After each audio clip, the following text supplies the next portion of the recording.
Hi friends, நம்ம பார்த்தீங்கன்னா இப்போ மழை காலத்தில் இருக்கோம். நம்ம மழை காலத்தில் கார் எப்படி டிரைவ் பண்ணணும் சொல்லி எல்லாருக்குமே ஒரு பெரிய டவுட் இருக்கும். ஒரு சில பேருக்கு எப்படி டிரைவ் பண்ணணுன்ற விஷயங்கள் தெரியாது. ஸோ இந்த வீடியோவில் முக்கியமான 5 பாயிண்ட்ஸ் வந்து என்னெல்லாம் மழை காலத்தில் நம்ம ஃபாலோ பண்ணணும் அப்படின்றது இந்த வீடியோவில் டீட்டெயிலாக பார்ப்போம். வாங்க வீடியோக்குள்ளே போகலாம். ஃபர்ஸ்ட் ஒன் பார்த்தீங்கன்னா, மழை காலத்தில் நம்ம காமனாக ஃபேஸ் பண்ணுற விஷயம் பார்த்தீங்கன்னா, உள்ளே பார்த்தீங்கன்னா கண்ணாடி ஃபுல்லாக வேர்த்துரும். அதுக்கு மெயின் ரீசன் பார்த்தீங்கன்னா, வெளியில் இருக்க டெம்பரேச்சர் வந்து ரொம்ப கம்மியாக இருக்கும். நம்ம பார்த்தீங்கன்னா ப்ரீத் பண்ணுறதால வந்து டெம்பரேச்சர் வந்து கொஞ்சம் அதிகமாக இருக்கும். ஸோ அதனால் வேர்க்க ஆரம்பிச்சிரும். அதனால் ஃபர்ஸ்ட் ஒன் வந்து பார்த்தீங்கன்னா, எப்பயுமே உள்ள ஏசி போட்டு தான் ஓட்டணும்.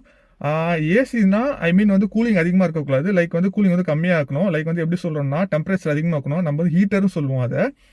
ஸோ அந்த மாதிரி அதிகமாக இருக்கிறதால என்ன ஆகும்னா, டீஃபாகிங் ஆகும். ஸோ நம்ம காரில் உள்ள ஏசி போட்டுட்டு டெம்பரேச்சர் கொஞ்சம் அதிகமாக இருக்கணும். அந்த மாதிரி வைக்கிறதால என்ன ஆகும்னா, உள்ள கண்ணாடி வேர்த்து போகுது பார்த்தீங்களா, அது வந்து குறைஞ்சிரும். இது இல்லாமல் ஒரு சில காரில் டீஃபாகிங் சொல்லி ஒரு ஆப்ஷனே இருக்கும். ஃப்ரண்ட்டு பேக்குன்ட்டு அதை கிளிக் பண்ணிங்கன்னா கரெக்டாக விண்டோக்கு பக்கத்தில் அந்த ஏசியோட ப்ளோயரில் இருந்து காற்று வரும். ஸோ இந்த ஃபீச்சர் வந்து கண்டிப்பாக மறக்காதீங்க. ஸோ சப்போஸ் உங்கள் காரில் வந்து கண்ணாடி வேர்க்குதுன்னா இந்த இது யூஸ் பண்ணுங்கள். செகண்ட் ஒன் பார்த்தீங்கன்னா, மழையில் ஓட்டும் போது காமனாக ஃபேஸ் பண்ணுறது வண்டி போகிறது முன்னாடி தெரியாது. அதனால வந்து கண்டிப்பாக ஹெட்லைட் போட்டு தான் ஓட்டணும். அப்படி இல்லைன்னா அசார் லைட் யூஸ் பண்ணுங்கள். எல்லா வண்டியிலும் அசார் லைட் இருக்கும். அந்த அசார் லைட் பட்டன் கிளிக் பண்ணிங்கன்னா 4 இண்டிகேட்டருமே ஃப்ளாஷ் ஆகும்.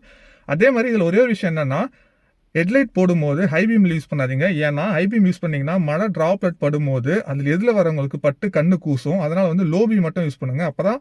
தேர்ட் ஒன் பார்த்தீங்கன்னா, நம்ம மழையில் ஓட்டும் போது மெயினாக ஃபேஸ் பண்ணுற ப்ராப்ளம் பார்த்தீங்கன்னா, பிரேக் அடித்தா நிற்காது. ஸோ அதனால் வந்துட்டு வண்டிக்கும் டிஸ்டன்ஸ் வந்து கண்டிப்பாக மெயின்டைன் பண்ணணும். மினிமம் ஒரு 10 feet ஆச்சு இருக்கணும். ஏன் அந்த மாதிரி சொல்கிறேன்னா, தரைக்கும் டயருக்கும் இருக்க கேப் வந்து தண்ணி வந்துட்டு ஃபில் பண்ணிடும். ஸோ அதனால் பார்த்தீங்கன்னா, ஒரு ஃப்ளோட்டாக ஒரு சின்ன ஒரு லேயர் மாதிரி தண்ணி ஃபார்ம் ஆகிடும். ஸோ அதனால் பார்த்தீங்கன்னா, டயருக்கும் ரோடுக்கும் கிரிப்பே இருக்காது. ஸோ நீங்கள் பிரேக் அடிக்கும்போது என்ன பண்ணணும்னா, அந்த தண்ணி வந்து டயர் வந்து ஸ்கிட் பண்ண ஆரம்பிச்சிடும். ஸோ ஈவன் தோ ஏபிஎஸ் இருந்தாலுமே வீல் லாக் ஆகாது. பட் ஆனால் வந்து தண்ணி ஸ்கிட் ஆகிட்டே போகும்.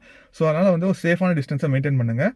ஃபோர்த் ஒன் பார்த்தீங்கன்னா, ஒரு இடத்துல தண்ணி அதிகமாக இருக்குது அப்படின்னா எவ்வளோ ஹைட் இருக்குன்னு பாருங்கள். லைக் வந்து ஃப்ரண்ட் பம்பருக்கு அடியில் இருக்குது பார்த்தீங்களா, அதுக்கு பம்பரை டச் பண்ணும் அப்படின்னா அந்த தண்ணியில் இறக்காதீங்க. ஏன் அந்த மாதிரி சொல்கிறேன்னா, நீங்கள் இறக்கும் போது என்ன ஆகும்னா, தண்ணி வந்து அடியில் வந்துட்டு பாட்டமில் பட ஆரம்பிச்சிடும். நிறைய சென்சார்ஸ் பார்த்தீங்கன்னா பாட்டமில் தான் இருக்கும். லைக் எப்படின்னா, எக்ஸாஸ்டில் போகிற O2 சென்சார்ஸ் இதெல்லாம் பார்த்தீங்கன்னா அடியில் தான் இருக்கும். ஸோ சப்போஸ் இல்லை தண்ணி ஏறிடுச்சுன்னா அது வந்து திருப்பி வந்து ரிப்பேர் பண்ணுற காஸ்ட்டும் ரொம்ப அதிகம். ஒரு சில பேர் ரீப்ளேஸ் பண்ணணுவாங்க. ரீப்ளேஸ் பண்ணால் அதோட அதிகமாக காஸ்ட் ஆகும். ஸோ எப்பயுமே பம்பரை விட தண்ணி கீழே இருந்துச்சுன்னா அந்த தண்ணியில் போங்க. சப்போஸ் பம்பரில் படுது, பம்பருக்கு மேலே வருதுன்னா அந்த தண்ணியில் போகாதீங்க. ஸோ ரேர் கேசஸ் போய் தான் ஆகணும் அப்படின்னா எப்பயுமே ஃபஸ்ட்டு கியரில் தண்ணியை கிராஸ் பண்ணுங்கள். ஏன்னா ஃபஸ்ட்டு கியரில் தான் டார்க் அதிகமாக இருக்கும். வண்டியும் ஆஃப் ஆகாது. சப்போஸ் நீங்கள் செகண்ட் கியர்லையோ தேர்ட் கியர்லையோ போட்டிங்கன்னா தண்ணியோட ப்ரெஷர் தாங்க முடியாது, வண்டி ஸ்லோ ஆகும். நீங்கள் கீரை மாற்றத்துக்குள்ளே சைலன்சர் வழியாக தண்ணி வந்து உள்ளே ஏறிடும். ஸோ இந்த இன்ஃபர்மேஷன் உங்களுக்கு பிடிச்சிருந்ததுன்னா உங்கள் ஃப்ரெண்ட்ஸ்க்கும் ஷேர் பண்ணுங்கள். For more videos like this நம்ம சேனலை சப்ஸ்கிரைப் பண்ணிக்கோங்க. Thanks friends.